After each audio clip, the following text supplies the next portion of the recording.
자, 여러분 안녕하십니까? 기억하시나요? 차는 나온 다음에 몇 달 있다가 구매하셔야 제대로 된 차를 받을 수 있다. 우파님의 우리 승훈씨의 결함차 리뷰를 좀 진행해 보려고 합니다. 굳이 왜 여기 내려와서 지금 이렇게 시작을 하느냐, 카니발의 가장 큰 구매 포인트를 지하주차장에서 확인하실 수 있기 때문입니다. 제가 리뷰하면서 자주 드리는 말씀이 있는데 때로는 단 한 가지, 정말 사소할지도 모르는 단 한 가지에, 그 한 가지에 꽂혀서 그 차량을 구매하고 그 차량을 너무 만족스럽게 사용을 하기도 합니다. 자, 뭐 대부분 그래요. 뭐 자동차뿐만이 아니라 많은 물건들을 소비함에 있어서 우리 소비자들은 굉장히 사소한 거 하나에 꽂혀서 그 물건의 상품성에 대해서 좀 평가를 하기도 하고 하는데, 제가 봤을 때 카니발은 이 가격 대비 사이즈 그리고 이 슬라이딩 도어를 갖고 있기 때문에 이 카니발이 지금까지도 이 대형차 시장에서 엄청난 인기를 누릴 수 있는 가장 큰 이 구매 포인트가 아닐까 싶습니다. 자, 사실 지금 제가 서 있는 이 공간도 원래대로 따지면은 이 차가 지금 이쪽으로 옆으로 더 와야 돼요. 옆에 지금 공간이 조금 있어서 왼쪽으로 좀 치우쳐 있는데, 원래대로 따지면은 이거보다 지금 더 좁아진단 말이죠. 카니발이 지금 두 대가 더 있다 보니까 이런 상황에서도 도어를 굉장히 편하게 열고 타고 내릴 수 있다. 이 부분이 카니발이 갖는 가장 큰 메리트가 아닐까라고 생각을 합니다. 이거랑 9인승, 뭐 6명 이상 타면 전용차선 탈 수 있다라는 거. 자, 그리고 많은 분들이 리뷰한다라고 했더니 이제 뒷좌석 좀 제대로 확인해달라라고 말씀을 해주셨어요. 이전 세대에 비해서 과연 얼마나 좀 거주성이나 시트 착좌감이나 이런 것들이 얼마나 더 나아졌냐, 이런 질문들을 많이 해주셨는데, 그래서 잠깐만 좀 앉아보고 그리고 바로 주행 리뷰 시작하는 걸로 할게요. 자, 일단 2열부터 앉아보도록 하겠습니다. 이전 카니발 같은 경우도 제가 한 2년 정도 소유를 하고 있었는데, 그 차량에서 가장 아쉬웠던 부분이 사실 이 2열의 허벅지가 서포트되는 이 2열의 길이, 이 엉덩이가 닿는 면의 길이가 뭐 노멀하기는 합니다. 노멀하기는 한데, 우파가 풀옵션 샀단 말이에요. 4천만원 중반입니다. 4천만원 중반대 차량이면은 허벅지 길이가 좀 조절될 수 있는 시트가 들어갔어야 되는 게 아닌가. 이 부분은 아직도 그대로라서 너무 좀 아쉬운 부분이고, 이제 허벅지 길이뿐만 아니라 시트 높낮이도 여전히 조절이 안 됩니다. 그래서 뭐 저 같은 경우에는 앉아있을 때 이렇게 딱 90도로 하고 있는 거를 좋아하거든요. 저는 심지어 운전할 때도. 저는 이게 편한 사람인데, 지금 저 같은 경우도 허벅지가 뜬단 말이죠. 자, 그러면 감독님이 앉아보시면 어떨지 한번 보여드릴게요. 자, 지금 허벅지 사이로 빛이 새어나오는 거 보이십니까? 편하게 뻗으려면은 다리가 지금 여기까지는 들어가야 돼. 시트 아래로 들어가야 그나마 조금 서포트가 된다. 2열 전동 크게 의미 없거든요. 2열 전동 넣을 돈으로 시트 높낮이가 조절되고, 이 허벅지 서포트 해주는 길이가 좀 조절될 수 있었다라고 하면은 더 좀 좋지 않았을까라는 아쉬움이 좀 남고요. 자, 3열 앉았습니다. 자, 3열도 마찬가지예요. 그 이전 세대 카니발 9인승 같은 경우도 이 대퇴사두 서포트가 항상 좀 문제였거든요. 자, 지금도 보면 당연한 얘기지만 지금 이렇게 90도로 꺾었을 때 2열보다 더 뜹니다. 제 다리 길이 기준으로 지금 손바닥이 이렇게 쉽게 드나드는데, 이 상태에서 3열 같은 경우에는 2열이 그래도 좀 편하게 앉는다라는 가정하에 이것도 앞으로 맘대로 다리를 뻗을 수도 없어요. 그러면은 쩍벌이 또 돼야 되는 부분이 있고, 이거 뒷자리에 앉아가지고 어디 장거리 여행하라 그러면 이렇게 얘기하기 좋은, 내가 이렇게 재밌어하는 친한 사람들이랑 다니기에는 괜찮을 것 같다. 자, 그리고 4열, 뭐 앉으나 마나 한 4열을 앉아봐달라고 이렇게 말씀해 주시는 분들이 많았는데, 뭐 다들 아실 만한 분들은 아시겠지만 이 카니발 9인승 뒤에 있는 4열 이 3인승 시트는 사람 앉는 자리 아닙니다. 어쨌든 한번 앉아볼게요. 이 등받이의 각도가 답이 없다. 솔직히 까놓고 말하면 이거 국토부에서 이거를 9인승으로 승인을 내주면 안 된다. 디젤 모델이거든요. 아까도 말씀드렸지만 거의 풀옵션 4천만원 중반에 육박하는 차량입니다. 이 차량 오늘 타보면서 제가 전에 2년 동안 타고 다니던 그 카니발 하이리무진 디젤 모델, 그 모델이랑 비교해서 과연 좀 어떤지 한번 말씀을 드려보는 것으로 하겠습니다. 자, 출발해 보시죠. 고! 아이씨!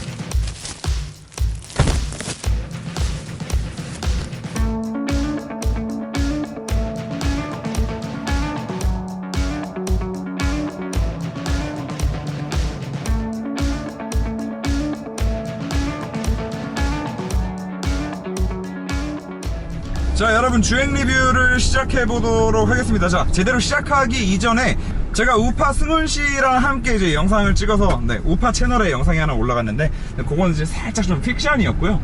그 영상에서 말씀드린 것들 이외에 실제로 문제가 되는 부분들이 조금 있습니다.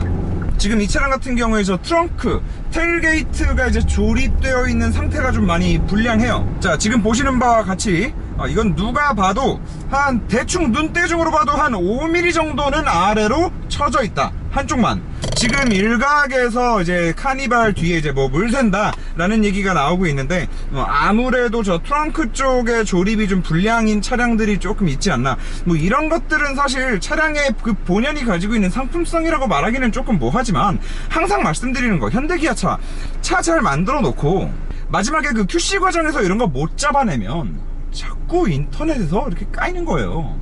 물론 현대기아차뿐만 아니라 뭐 벤츠도 그렇고 랜드로버도 그렇고 뭐 XM3도 그렇고 뭐 트레일블레이저도 그렇고 처음에 차 나오면 물론 그런 홍역을 좀 거치긴 합니다. 뭐 시동 꺼지고 비 새고 막 뭐 다 그런 거는 알겠는데 그래도 현대기아는 좀 그 업보가 좀 있잖아요. 업보가 그 업보를 생각해서라도 다른 브랜드들보다 조금 더 예민하게 검수하고 검증하는 과정을 거쳐서 차량을 판매하면은 정말 너무 좋겠다. 자, 일단 저도 카니발을 한 2년 정도 탔던 오너로서 카니발을 정말 타봐야만 할 수 있는 굉장히 큰 장점이 하나 있는데 바로 이 시야입니다. 자, 지금 이 카니발 전세대의 그 카니발들도 이 시야 자체는 굉장히 훌륭했어요. 그런데 지금 이번 4세대 카니발에 와서 이 시야가 한층 더 뻥 뚫린 것 같은 더 좋은 시야를 만들어내 주는 것 같은데 제가 봤을 때는 이 A필러 위에 루프가 시작되는 라인, 이 라인 자체도 조금 더 위로 올라간 느낌이고 그리고 크래시패드 자체가 여기 지금 단이 하나 이렇게 져 있잖아요. 기본적으로 크래시패드의 위치 자체도 조금 더 낮아진 느낌이에요. 그러다 보니까 조금 더 좋은 개방감을 만들어주는 것 같아요. 이전 카니발들보다도. 이 카니발이 가지고 있는 이 떡대 때문에 운전하기 너무 부담스러울 것 같아 라고들 우리가 많이 얘기를 하잖아요. 이 떡대를 조금 있게 만들어주는 굉장히 중요한 요소다. 다시 말해서 운전이 편안해진다. 아무튼 카니발이 좀 그런 매력이 있는 차예요.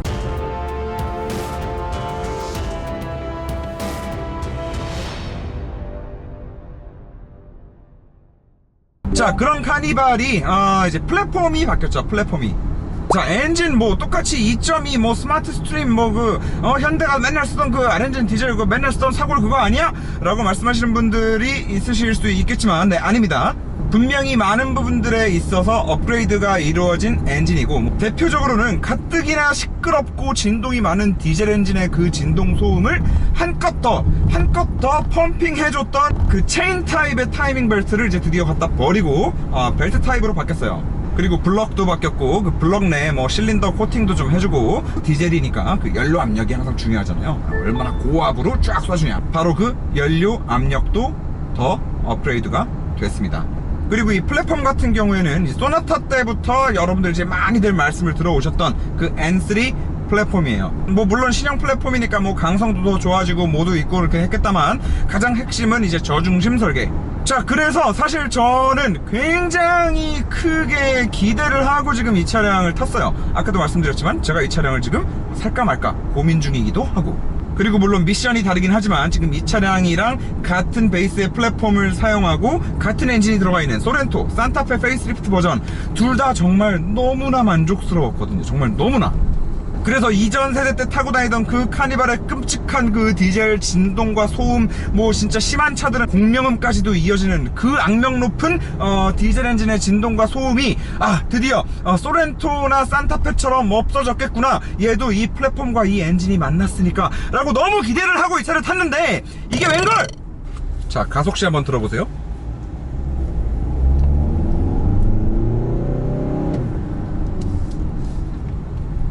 제가속.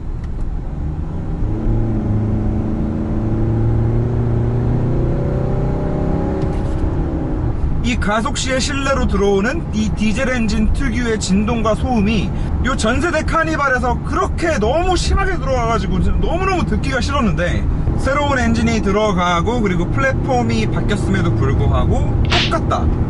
자, 이게 뭐 두 가지 정도를 추측해 볼 수 있을 것 같아요. 소렌토나 산타페 같은 경우에 이 차량보다 NVH적인 측면에서 훨씬 더 많은 돈을 썼다 일단 요 한 가지를 좀 추정해 볼 수 있을 것 같고, 그리고 두 번째는 어쩌면 이런 카니발 같은 엔진룸 사이즈도 굉장히 광활하고, 그리고 이 실내 공간도 굉장히 광활한 이런 구조를 가지고 있는 차량들의 그냥 특성일까 이거는? 왜냐면 지금 이 엔진과 이 플랫폼을 가지고 만든 다른 그 어떤 차량들보다도 엔진룸 안에 공간도 굉장히 많이 남아있고, 그리고 실내 공간도 압도적으로 넓습니다. 이게 지금 이 카니발이 가지고 있는 구조 자체가 그 나팔관 역할을 하고 있는 거는 아닐까, 왕 하면서 퍼지잖아요. 이런 구조를 가지고 있는 차량들의 디젤 엔진이 들어갔을 때는 뭔가 조금 더 스페셜한 MVH를 좀 컨트롤할 수 있는 그런 방음이 들어가야 되는데도 불구하고 지금 기아 자동차가 계속 그거를 안 하고 있는 거는 아닐까, 이렇게 두 가지 정도를 추측을 해봅니다. 어쩌면 둘 다일 수도 있겠죠. NVH적으로 분명히 더 마감을 확실하게 더 꼼꼼히 많이 해야 되는 구조임에도 불구하고 돈을 아껴 쓸 수도 있다. 이건 말씀 중에 갑자기 다른 말씀 드려서 죄송한데 저 방충망 저거 기아 저거 나 좀 안 했으면 좋겠는데, 저 진짜 볼 때마다 저는 정말 막 돌아버릴 것 같아요. 이 밖에 C필러 있는데도 은색 몰딩으로 해가지고 저 빨래판 같은 거 넣어놨잖아요. 이 안쪽에 들어오면 또 비슷한 모양으로 해가지고 아예 불까지 켜놨는데, 불 켜놓으니까 또 방충망 같아. 사실 지금 보면 요 자리 그리고 요 자리 이렇게 다 앰비언트 딱 앰비언트 각이란 말이야. 지금 앰비언트 각, 딱 앰비언트 각인 자리는 싹 다 비워놓고 극혐이에요. 극혐 진짜.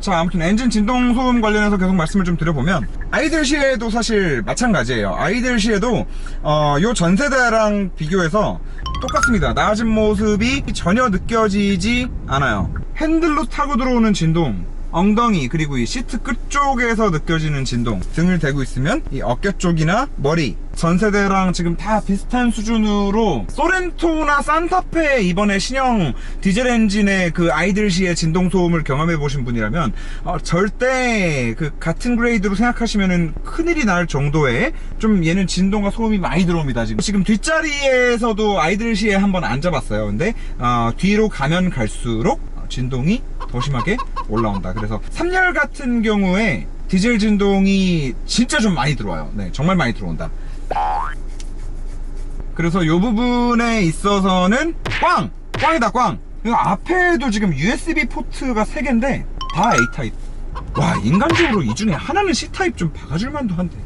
제가 산타페 페이스리프트 리뷰를 하면서 정말 다 됐고, 이 미션 하나는 진짜 이게 정말 최고다라고 말씀을 드렸어요. 8단 습식 DCT가 이제 최초의 벨로스터N에 들어가서 선을 보였고, 그래 스포츠성에 있어서 굉장히 괜찮구나 라고만 생각을 하고 있었는데, 이걸 또 SUV에 넣어서 이 정도로 또 이렇게 부드러운 세팅까지도 녹여낼 수 있구나, 정말 굉장히 정말 칭찬을 아끼지 않았던 그런 이 엔진과 미션 조합이었는데, 이 차량에서 일단 미션이 빠졌죠. 그냥 기존에 사용하던 그 언덕길 못 올라간다고 말 많던 그 8단 전륜 오토 미션이 들어가 있습니다. 물론 그 언덕길 테스트를 많이 해봤는데, 언덕길에서 있었던 문제들은 어느 정도 좀 로직 개선이 되면서 해결이 된 것 같아요. 기존 카니발 같은 경우도 디젤 모델 타시는 분들이 토크가 높다는데 왜 이렇게 답답해? 라고 많이 말씀하셨던 게 바로 리스폰스 때문이에요. 밟아도 한참 있다가 변속되고 그때서야 RPM 올라가고 이제 미션 체결되는 느낌 나고, 그리고 그제서야 바퀴로 출력이 전달이 되니까, 그래서 그 타이밍이 너무 길기 때문에. 그런데 8단 습식 DCT가 들어가면서 일단 이 리스폰스 자체가 굉장히 빨라졌단 말이에요. 살짝만 발을 대도 미션이 굉장히 즉각적으로 빠르게 이 디젤 엔진의 최대 토크를 낼 수 있는 RPM 영역으로 딱 변속을 시켜주니까 답답함 자체를 굉장히 싹 날려버렸던, 굉장히 그런 획기적인 세팅, 굉장히 좋은 조합이다 라고 이렇게 생각을 했었는데, 그게 빠짐으로 인해서 얘는 여전히 좀 그 디젤 엔진 특유의 답답함을 가지고 있다. 50km에서 물론 이 답답한 느낌이 SM6 정도의 그 급의 답답함은 아니에요. 하지만 분명히 아쉬웠던 부분이고 아무래도 그 무게 때문이 아닐까 싶어요. 일단 소렌토나 산타페에 비해서 공차 중량 자체가 300kg 정도 무거울 뿐만 아니라 탑승 인원 자체가 많잖아요. 아무리 저 뒤에 4열에 저 3인승 시트는 사람이 앉는 시트는 아니라고 하더라도 그래도 제조사 입장에서는 저기 9명이 꽉 차게 앉은 상태에서 이 2톤짜리 무게 차량을 끌고 다니는데 필요한 그 토크나 그 세팅을 생각을 했을 거고 그런 기준에서는 사실 DCT가 좀 적합하지는 않았나 봐요.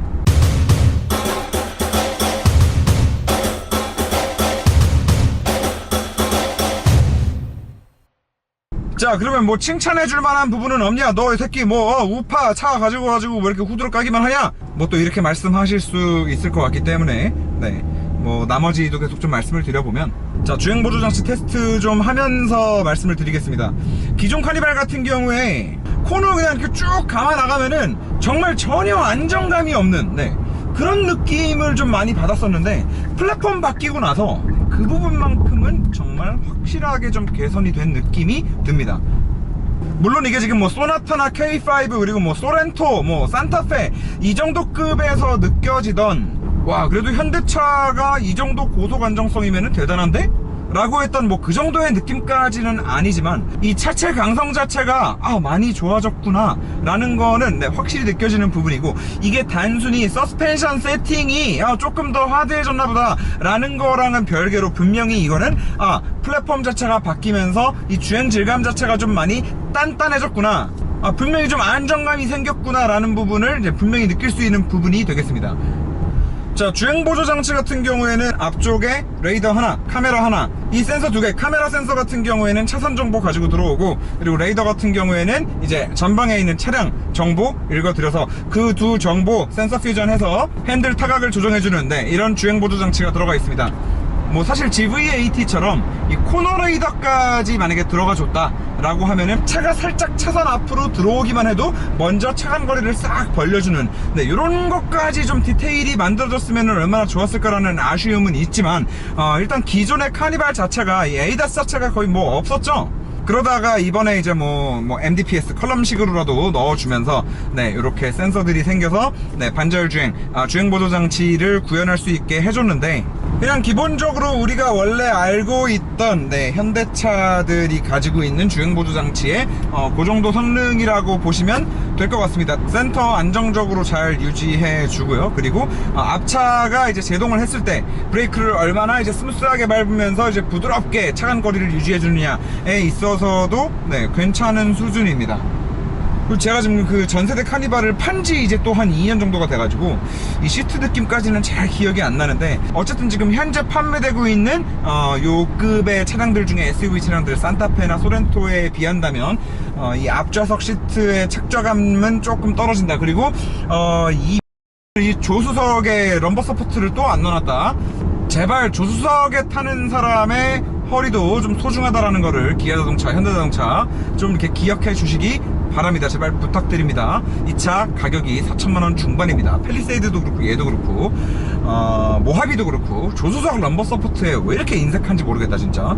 뭐 요거 되게 굉장히 마음에 들더라고요. 원래 요 전세대 카니발 같은 경우에 이 암레스트 쪽 트레이 박스가 엄청 깊었거든요. 그래서 물론 뭐 깊어서 좋은 부분도 있습니다. 뭐 이것저것 많이 좀 큰 짐도 들어가고 하는데, 이게 낮아지는 대신에 요 뒤쪽 2열에서 이렇게 슬라이딩으로 이렇게 선반을 쓸 수 있게 하나가 튀어나오고, 그 선반을 밀면 비밀 수납 공간이 또 하나 나오고, 저런 디테일은 굉장히 좋네. 항상 잘하는 것 같아요. 그리고 4천만원 중반대에 육박하는 트림까지 한 번에 다 출시했으면서 HUD가 없는 이유는 너무나 또 승질이 나는 부분이라고 할 수 있겠고. 자, 여러분들 신형 카니발 리뷰 여기까지 하겠습니다. 자, 저희 끝내기 전에 현대기아차 리뷰할 때 저희가 항상 광고하는 게 있죠. 뭐죠? 오토엔, 현대 블루 멤버스 포인트 몰, 그리고 기아 레드 멤버스 포인트 몰입니다. 자, 현대차, 기아차 차량을 구매하실 때, 신차 구매하시게 되면은 굉장히 많은 포인트를 선물로 줍니다. 물론 이 포인트를 가지고 뭐 정비를 하실 수도 있고 여러 가지 사용하실 수 있는 방법들이 존재하지만 포인트몰에서 제품 구매도 가능하시다는 점, 그리고 그 포인트몰에 자 모트라인 카케어, 그리고 얼마 전에 그 모트라인에서 자주 광고하는 그 아이들 안전벨트 인형 있죠? 네, 안전벨트 사이에 끼워서 아이들 목 쓸리지 말라고 이런 귀여운 안전벨트 인형이 있습니다. 그 안전벨트 인형 키두 제품도 얼마 전에 오토엔에 입점을 했어요. 포인트 조금 있으면 그 소멸돼서 없어진단 말이죠. 없어지기 전에 들어가서 모트라인 세차용품도 좀 구매해 주시고, 그리고 키두 안전벨트 인형도 구매해 주시면 잘 사용하시는 그 기분 좋은 느낌을 한번 느껴보실 수 있겠다. 여기까지. 자, 여러분, 오늘도 시청해 주셔서 대단히 감사드립니다. 오늘 우파 채널에서 영상 보고 이렇게 처음 저희 채널을 접하신 시청자분들도 이렇게 계셨을 줄로 아는데 조금 저희 채널이 원래 조금 이렇습니다. 이렇게 꼴리는 대로 막 얘기하는 채널이기 때문에 좀 이렇게 놀라셨다면은 그 놀란 가슴을 좀 이렇게 가라앉히시기 위해서는 저희 그 RS6 올드카 복원하는 컨텐츠가 있습니다. 그거 시즌 1 1편부터 이렇게 정주행 하시면 이 영상 보시고 놀란 가슴을 조금 이렇게 좀 릴렉스 하실 수 있을 것 같다 라는 말씀까지 드리면서 오늘 영상 여기까지 하는 것으로 하겠습니다. 카니발 디젤 진동소음 요것만 좀 포인트 알고 가시면은 좋을 것 같습니다. 차량 구매하실 때 반드시 실제로 시승해 보시고 느껴보시고 그리고 구매하시는 게 좋을 것 같습니다. 저는 아마도 가솔린 모델로 사게 될 것 같네요. 자, 감사합니다. 다음에 또 뵙겠습니다.